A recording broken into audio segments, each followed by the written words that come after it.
Working as an EMT in a small town usually means hospitals aren't very close by. When you have a really traumatic injury, we have a short amount of time to get our patient to the hospital with good results. We call that the golden hour. There's nothing worse than when we're responding to the hospital and the hospital doesn't have the right specialist. Evaluating patients remotely by an expert is where I think we have a potential to make a difference. Robots can do a lot in medicine these days, but they can't think. They're still machines. For nuanced decision-making, we still need humans. We would save a lot of lives if we could bring the doctor to the patient.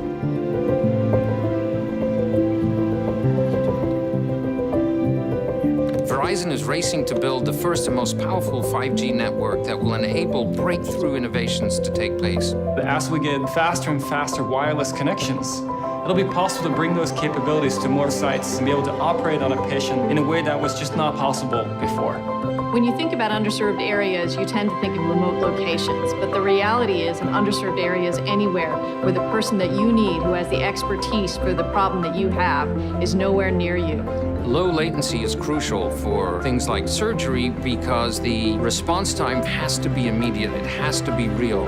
I could put on VR goggles like these, and when I move my hand, the robot on the other side will mimic the movement with almost no delay. Who knew a scalpel could work thousands of miles away? It's going to be life-changing and life-saving.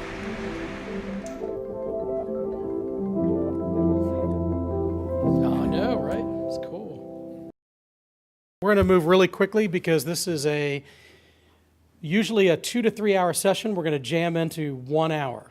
So there's a lot of stuff to do. So right off the bat, take your cameras out, take a picture of that screen because I'm going to jump off of it, and I need you to download the DBIR, which I shortened the URL for you, and also I've got a hacker file up there that we're going to do an exercise on. So if you have an iPad, take a picture. If you have a cell phone, you're going to be using these documents. We're going to break into 2 groups. Graduate in as few as 16 months, learning from full-time practicing nurse faculty in small. Okay. We're going to be doing an exercise as groups, and you'll need that hacker file. So take a picture. Start the download, get both files down. And then while you guys are doing that, everybody get a picture because I'm about to switch off of it. Good. Look at that. Oh!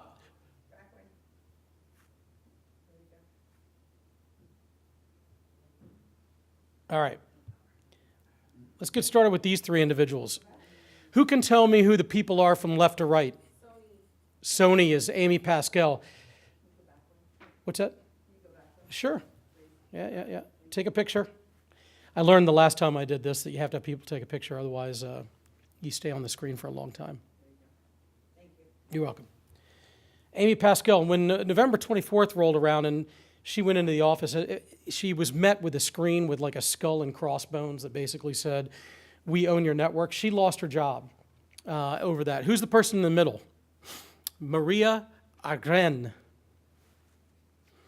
She is the Swedish transportation director. So she outsourced her business to IBM.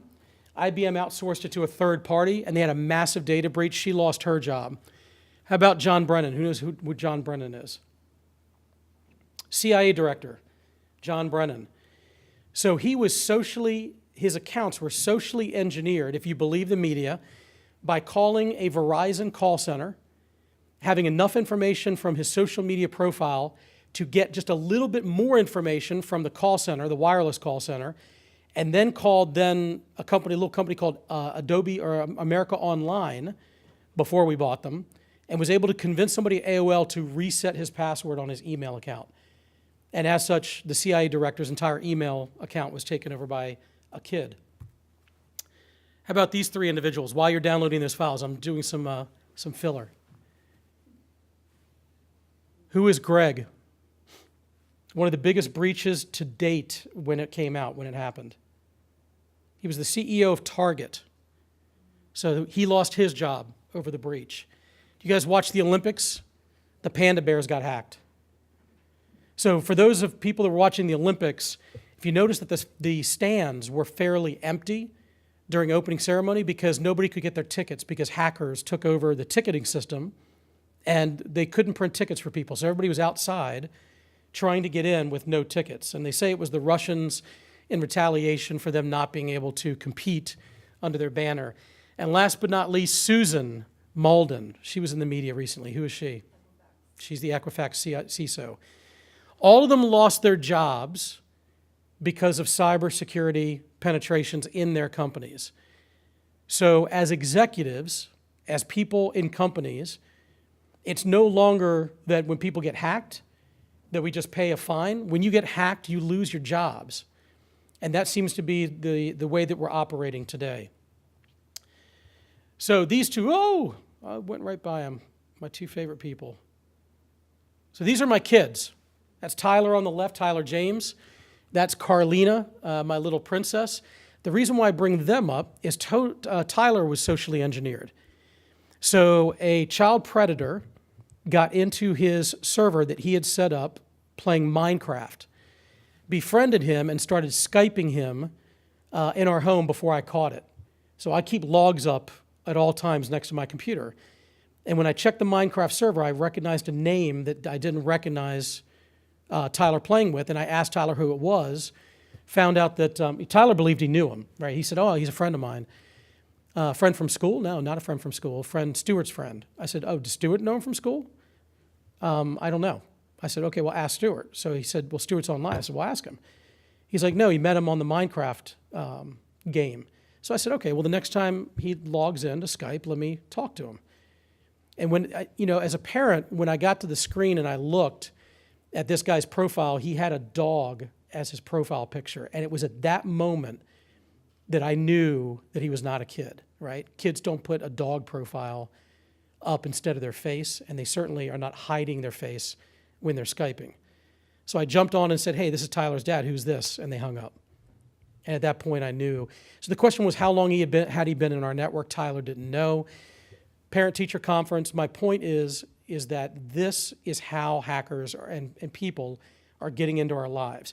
Because at that point, everything my wife and I had been saying in the home had been transmitted to this person that was Skyping, and I had no idea he was even listening to our conversation.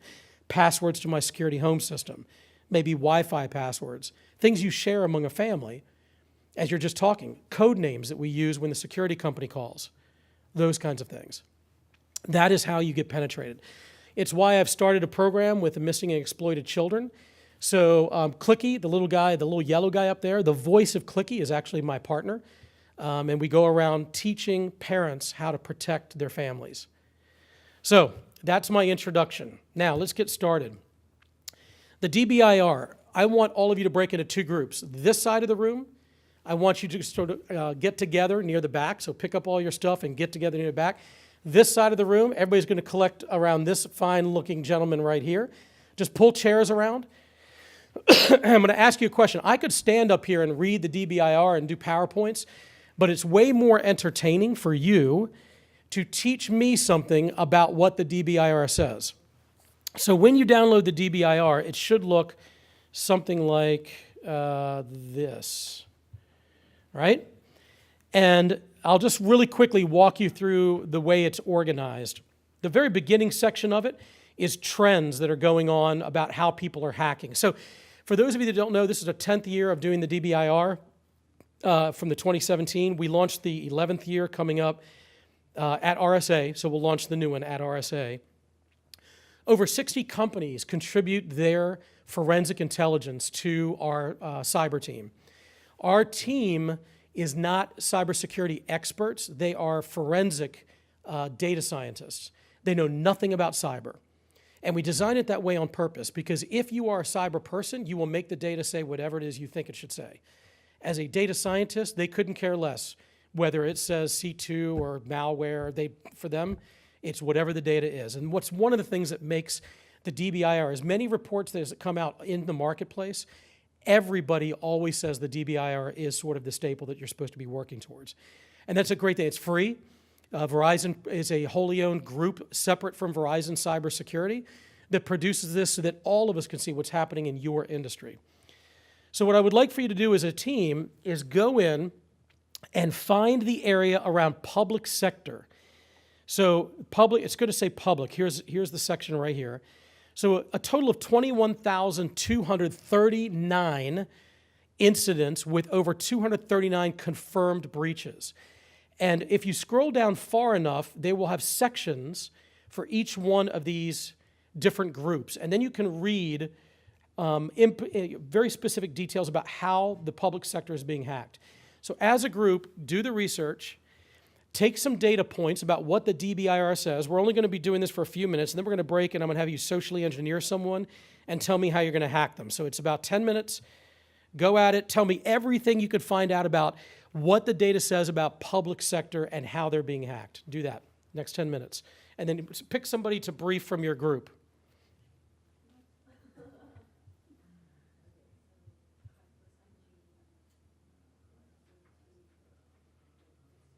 It should start right around page 28. It'll say public administration.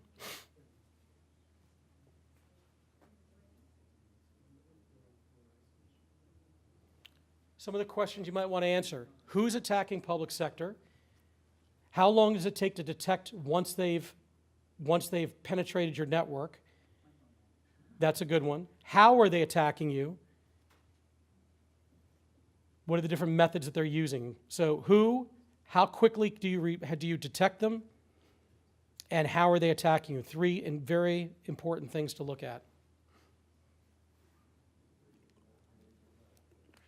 By the way, for those of you that may be having trouble getting the document, that last letter is an L on the hacker file.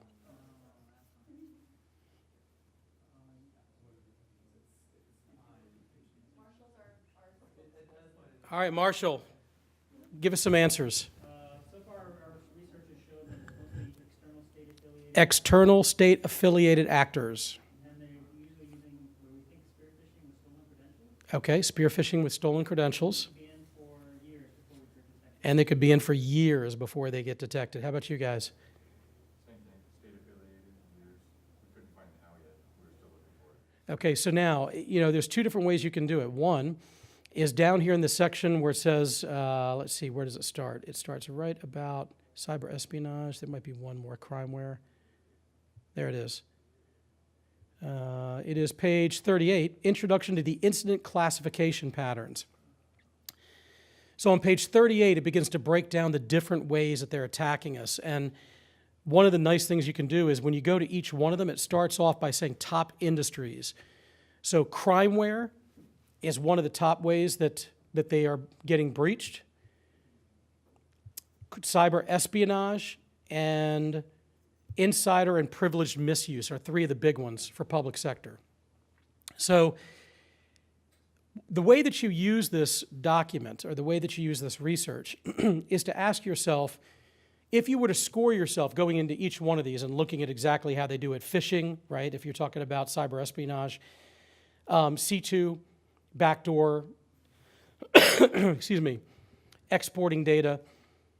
If you look at those methods that they're using, if we know that they're attacking public sector that way, that they're doing it, that most of them are state-affiliated actors, they're using phishing and backdoor command control, then the question is part of your cybersecurity strategy to mitigate some of that risk?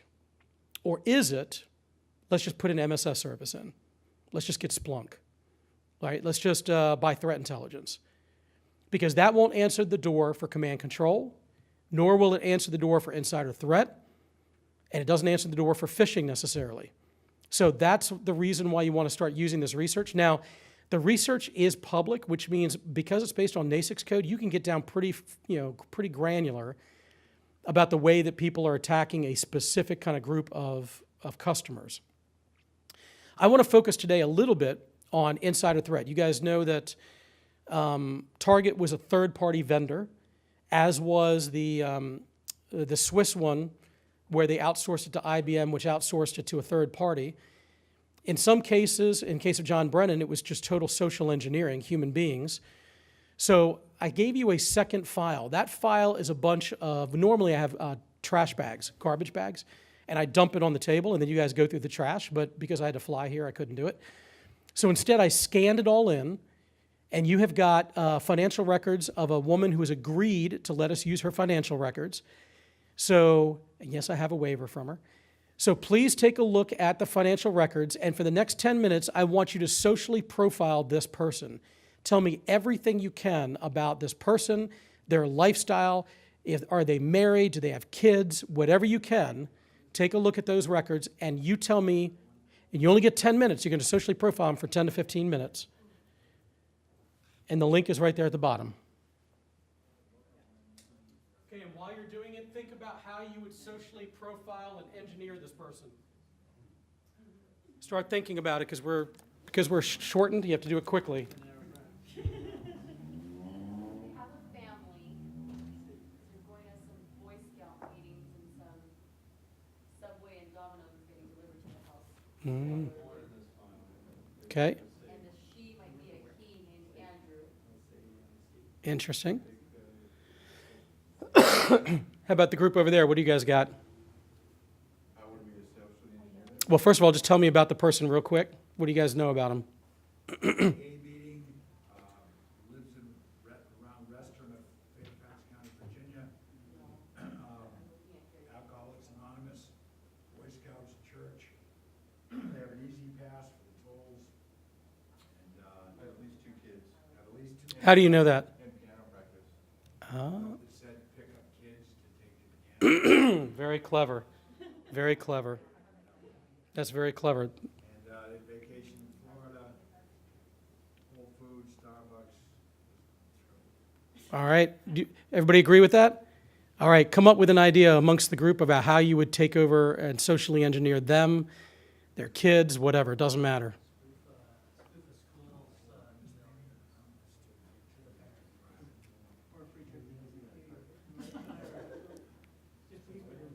What are we trying to get from them? Just their credit information or? Yeah. Basically, anything you can to take over their identity, take their credit card information.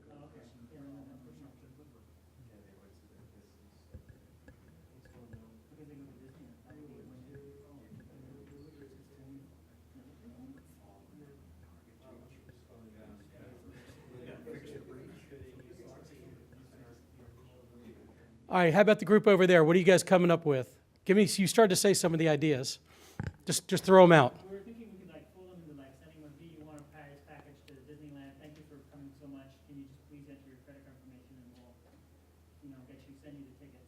Interesting. We don't have to charge you your credit card information just as a nominal, like As a placeholder. placeholder, and then you can go for free. So you'd print up a flyer that would look just like Disney or something. I didn't even know they would have a problem until they actually went to the airport and they didn't have anything. They didn't have everything there. So you send them real tickets and everything. Send them fake tickets. You don't send them real I mean, that's what I meant. Real fake tickets. So you'd send them, you'd go to like Kinko's and print up a Disney vacation package. Because they go there enough. They think it's normal. All right. How about anybody else? How about you guys? We came up with 3 different attack vectors. Tell me. First one being, they have some target charges on there, so we would leverage the fact that Target has already breached in the past. Ah, And say that, we realize that your account was one of those breached in the past, so if you can re-input your account information, we can make sure that it's not compromised any further. very clever. That's a good one. Second one being is that they've got Geico insurance or, So really quickly, for the video, they came up with, they would take the Target breach, realizing that the couple shops at Target and say, we want you to enter your information to make sure that your information wasn't stolen as part of our breach, and get them to enter their information into a website. and then the other 2 would be for either Geico insurance, Geico, which are like one of those forms that you can see of typical phishing one or Capital One, or Geico. that, just the standard thing that says, your bank account or your insurance, we need to update your insurance information for our records, something along those lines. So it was Geico, it was Capital One. Send them either in the mail or an email that is designed and formatted to look just like it's from them. You see those all the time, they're from bank. Instead of Capital One, you put Capital Zero NE. You use the actual logo from their website. Yeah. Take everything off the website and just the link that they're gonna click on would be to a different website other than Capital One. It could say Capital One. Yeah. Like if you hover over it, it would be to a different website than what they say. How many people these ideas would fool you? Now, fool you or your spouse. Ah, everybody in the room raises their hand. It's funny how we go, we'd never fall for that, but my spouse, she or he would definitely fall for it. So these are all great ideas. Those financial records are actually my financial records. So it's actually mine and my wife's. And everything you said is correct except for the Alcoholic Anonymous. You know, it's really funny because I've done this now. This is my third time doing this, very abbreviated. But when somebody first said the person's an alcoholic, I'm sitting there thinking, oh my God, maybe I should stop drinking so much. And then I asked why, and apparently it's on the church calendar, right? Is that? Yeah, I didn't even know that. Like, I go to that church, and I had no idea we have an Alcoholic Anonymous meeting at my church. So at any rate, all the stuff that you said, I am a member of the Disney Vacation Club. We go to Florida all the time. You know I've got 2 kids from the first slide, so you nailed that one. Both my kids play piano. My wife sings. I'm trying to think what else you said. Capital One, Target, absolutely. We do order food a lot. Somebody said, man, they got a really unhealthy lifestyle, whoever these. And I'm like, okay, first of all, it's not that unhealthy, all right? Okay, Domino's, maybe we could cut back on some Domino's, but I'm just saying.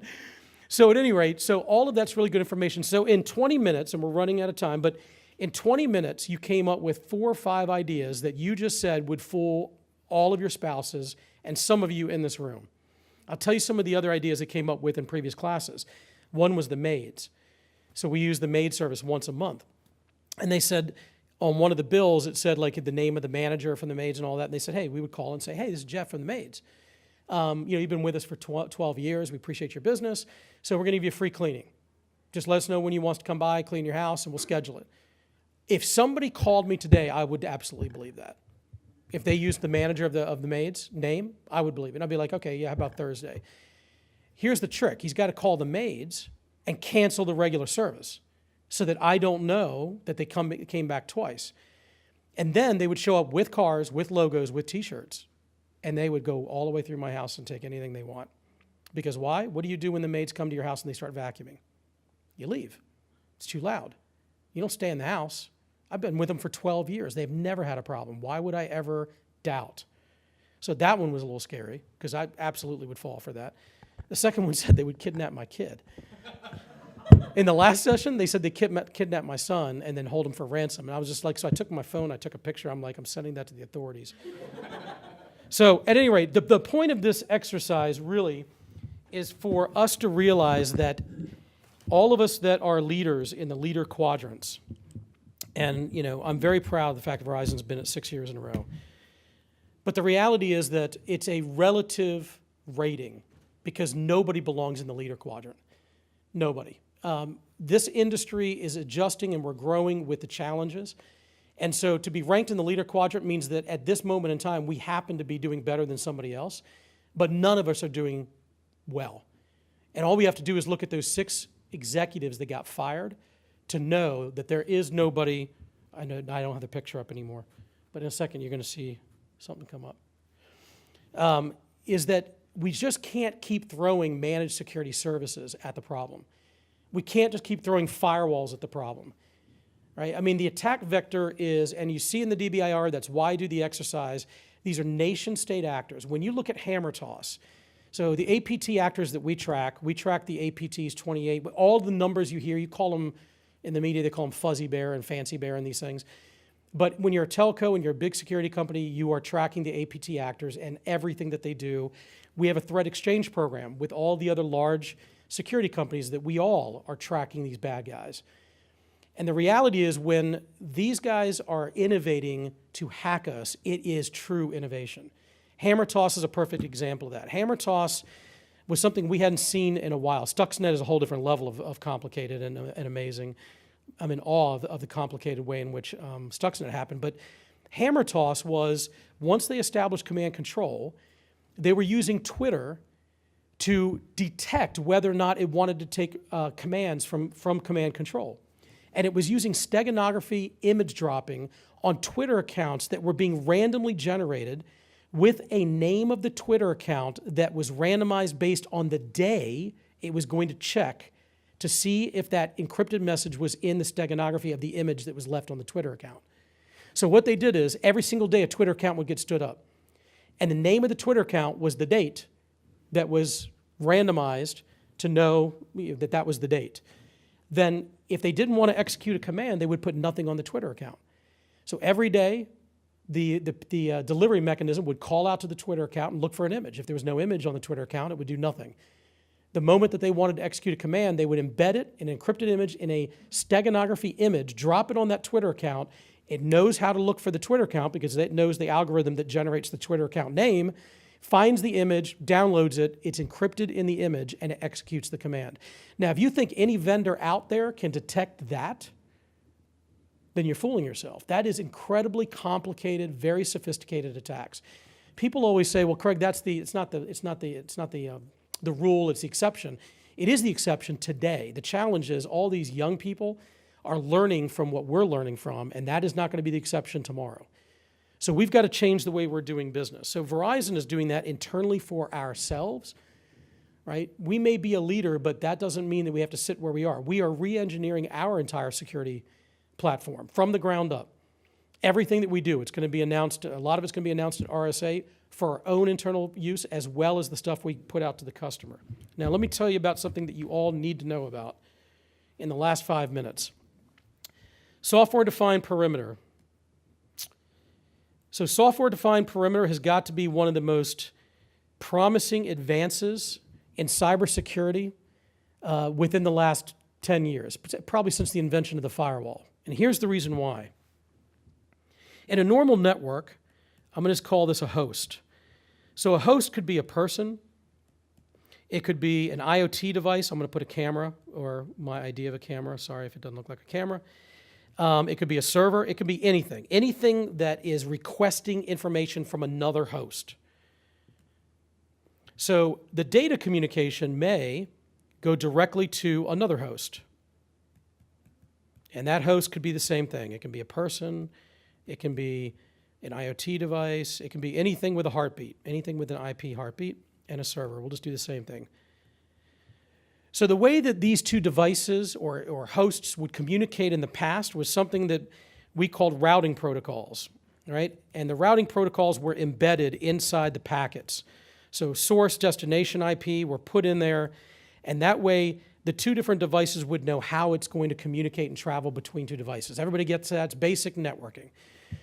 Here's the reality is that we had to do it that way because the actual hosts were manufactured by different companies. They had different admin screens. Everything was different about them. So we embedded this common way of routing traffic in the traffic itself.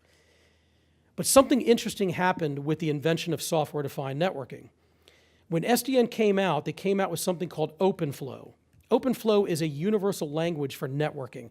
And instantly, everything changed.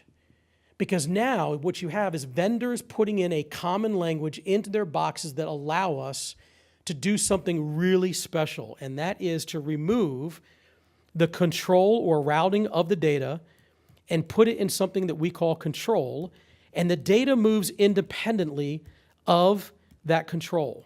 That's the way software-defined networking works. Now, think of it like this. It's like Waze. When you're driving and traffic gets really bad on the network, control detects it, and it reroutes the data automatically through the OpenFlow protocol. Make sense to everybody? All right, now here's where software-defined perimeter comes in. Okay, here's our network, and I want to get access. So I'm Mr. Bad Guy here. I'm going to draw little devil horns on him. Okay, Mr. Bad Guy gets into one of your devices. The very first thing that he's going to do, and what I would have done if I were ever in this role as a black hat, is I would scan the network. That's the first thing I do. So if you know about the kill chain, right? First we enter, we have our first payload, we drop it down, and then we start looking for the weak gazelle. Everybody know what that analogy is, the weak gazelle? Whoever's the guy that's not been patched. So boom, I find the weak gazelle, and let's say the weak gazelle is this guy here. So now I can weaponize a specific package through command control, drop it in to go attack that weak gazelle. That's the way kill chain works. Once I exploit it, I can start my elevating of privileges, I can data exfil, all that stuff. Here's the way software-defined perimeter works. The data channel is still set up the same way, except, come on, stay with me. Control is up here. And control says, even though you may have a data connection, between these two devices, I'm not going to allow you to have any communication to it. You have to control and communicate through me through a VPN, an encrypted VPN tunnel. Control then has a couple responsibilities.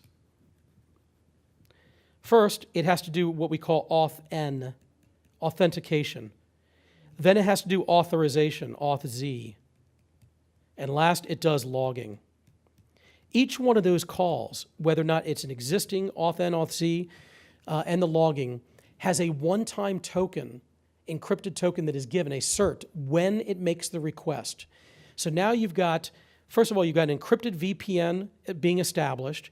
You've got independent security tokens being created during this request process. And if it is in fact authenticated, you are the person and you're authorized to see it, it logs it, and then it sends the request down, but it doesn't have direct access to those hosts. It actually passes between that and a gateway. And so here's the challenge. The gateway is only allowed to communicate to the control as well. So here, as a bad guy, when I do my scan, the only device that shows up on my scan is control. That's the reason why they call it the black hole of networks. A hacker never sees the assets to attack. It is a black hole in the network. When I get my report back, when I'm doing a scan for penetration, literally nothing under the gateway shows up. The gateways don't show up. I can see control, but I can't see anything else. If you can't see it, you can't attack it. It's just that simple. You can't attack the IP address. You don't know what they're running. You don't even know the package to deliver to take advantage of the weak gazelle. So this environment we've tested 5 times in hackathons, 4 open against APT actors, 0 penetrations. The CIA CISO, the Central Intelligence Agency former CISO, was the spokesperson for one of the hackathons, gave up his credentials and said, go take this file from me, go find me. Nobody could find him. So it has a lot of promise of building a resilient network. Here's where we have to get to, and the question is, how do we get to a software-defined perimeter environment in the last 30 seconds? Is you have a network today, if you're a government agency, and you say, well, Craig, that's fantastic. I'm not going to take all of my network devices and throw them out the window and go buy a bunch of SDP boxes. I'm sure Cisco would love that, and all these other network vendors. And you notice how I'm not mentioning Verizon, because we don't make these boxes. We implement this technology, and we test the hell out of it. So we've tested all the vendors. We know which ones work, which ones don't work, which ones work in the cloud, what performance they've got, which ones handle encryption better. Our team knows because we're putting it in our own network, and we have to put it in at massive scale. So here's the environment. Let's say this is California. So the first thing that you want to do is you want to look at your end-of-life schedule. And let's just say you've got some boxes coming up for end of life. That's one area I would look to where you could make technological advancements and improvements with SDN boxes. If you already have to recap the stuff anyway, why not choose a box that is already SDN capable? Second thing is you're going to look for high value assets, things that you need to protect deeply today, PII in the case of local government. It might be payroll data, it might be in the case of some groups, it might be research and development being done with government agencies. And in that area, it might be recommended that even though it's not end of life, you may want to create a little pilot that you replace a bunch of the boxes and create a software-defined perimeter around those high-value assets. If we start doing this today, if we start making these recommendations, what's going to happen is when the managed security services of all these companies out here, right, IBM and Deloitte, Verizon, the guys who are in the leader quadrant, when we get this thing automated into this network, then what's going to happen is when we start to detect behaviors, we're going to be able to dynamically set up SDPs around those assets based on what we're seeing in the managed security service environment. That is where you get self-healing networks, but you can't get there if your networks don't have control separated from data. So all of us are moving in this direction. Automating this MSS with all kinds of scoring and risk framework and tools that will tell us what's weak and what's not. And in that case, let's say one of these boxes don't get upgraded like it should, then when our MSS scanning tools that are automated, happens every single day, comes in, it detects that we've got a problem and maybe we can't upgrade it because some legacy system, then instantly it can say, hey, you know what? We're going to go ahead and set up a software-defined perimeter in front of that thing because we can't upgrade it at this time. That's where we have to get to. And this also goes for wireless. Wireless is no different. Person out here on the phone, one day, I'm going to be able to set up a software-defined perimeter on towers that protect customers. So anyway, that's the future of where we're going with software-defined networking and software-defined perimeter. Thank you guys for doing the session. Thank you for participating and telling me what I need to change in my lifestyle to not get hacked. Any questions?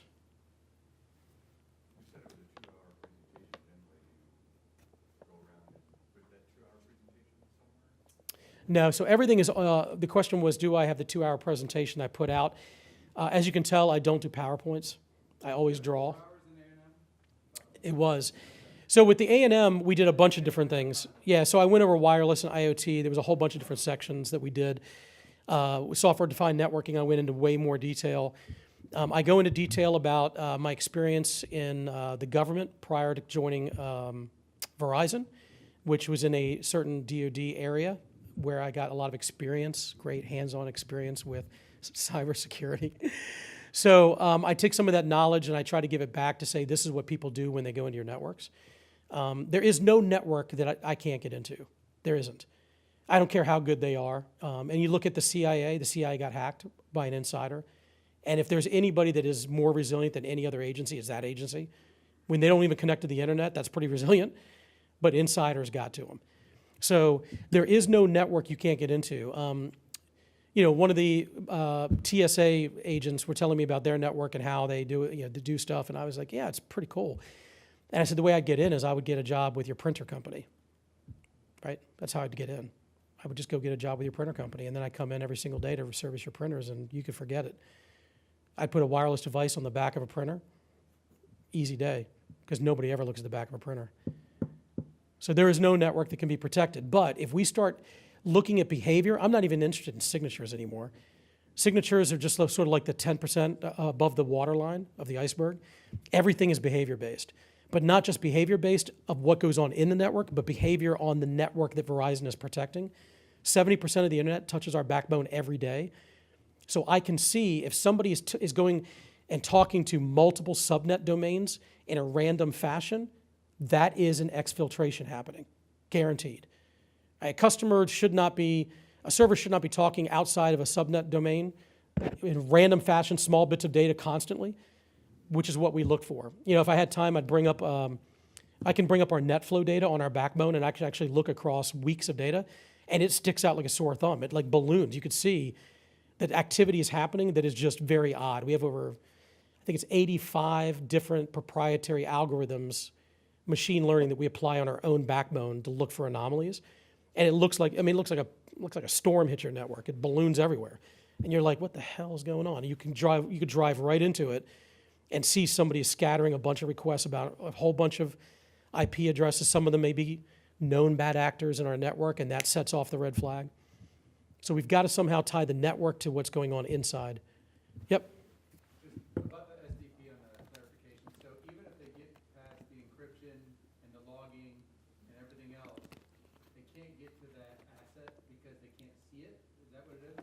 They don't even know it's there. Yeah, so they would have to break the encrypted VPN, the tokenized authn, the tokenized authz.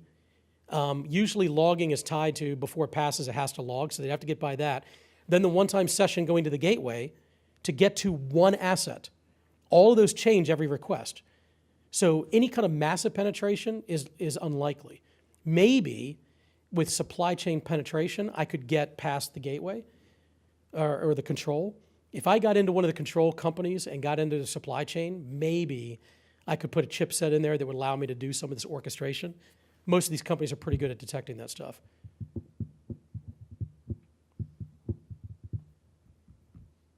Any more questions?